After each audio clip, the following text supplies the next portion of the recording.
आपल्या पण्याचा डायलॉग ऐकून सगळे क्रिएटर लोक हपचापच राहिले ना रे बा. असं अर्ध्यातून कायला पाहिजे, सुरुवातीपासून सांगतो ना. आज होणार होती रोशन दादाची बिग बॉस मध्ये एंट्री, तर आम्ही पोहोचलो होतो बडनेरामध्ये. तर आपल्याला आला होता रमण दादाचा कॉल. रमण दादा म्हणे रोशन दादाचं सिलेक्शन झालं मराठी बिग बॉस मध्ये. रमण दादा म्हणे रोशन दादाचं सिलेक्शन झालं म्हणून कोणाला सांगू नको, आपल्याला डायरेक्ट धप्पा द्यायचा आहे ना. फायनली ज्या गोष्टीची वाट होती म्हणजेच दादाची बिग बॉस मध्ये एंट्री मग झाली ना रे बा. आपल्या महाराष्ट्राचीच नाही तर विदर्भाची शान म्हणजेच रोशन दादाची एंट्री बिग बॉस मध्ये. जशीच दादाची एंट्री झाली तशीच वहिनीची खुशी तर मावल्याच नव्हती जात रे बा. आम्ही सर्वांनी जय महाराष्ट्राचे नारे लावले आणि तेवढ्यातच मला माझे फॉलोअर्स लोक भेटले. त्यानंतर लगेच आलो आम्ही रोशन दादाच्या घरी. म्हणजेच वहिनीनं आमच्यासाठी एवढी मेहनत करून जेवण बनवलं होतं जेवण करासाठी. पण्याचे आणि अभ्याचे डायलॉग ऐकून तर बम मजा येत होती बाबा. तेवढ्यातच गौरीले म्हटलं बाबा कुठं गेले. बाबा गेले म्हणे टीव्हीवर. गौरी म्हणे बाबा तुम्ही ट्रॉफी घेऊनच वापस ये जा. इकडे मग सर्वांची मजा मस्ती करत करत जेवण चालू होतं. आपल्या पण्या भाऊनं मारला ना जबरदस्त डायलॉग. मीच काय ऐकू, तुम्ही बी ऐका ना.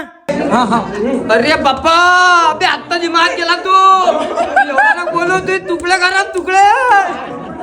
खरंच भाऊ मानलं पण्याले. पण्या एकदम जसं व्हिडिओ मध्ये दिसते तसं रिअलिटी मध्ये बी आहे. लक्षात ठेवा मंडळी, रोशन दादाला सपोर्ट करायचा आहे. आम्ही तर सगळे करू आणि ट्रॉफी आपल्या विदर्भातच आणू. त्यातले काही क्रिएटर लोक तर अकोल्याहून आले. खरंच भाऊ मानलं त्यांनी आपल्या रोशन दादासाठी. त्यांचा सपोर्ट पाहून मी लय खुश झालो भाऊ. तुमचं असंच प्रेम राहू द्या. भेटू पुढच्या व्लॉग मध्ये. जय महाराष्ट्र.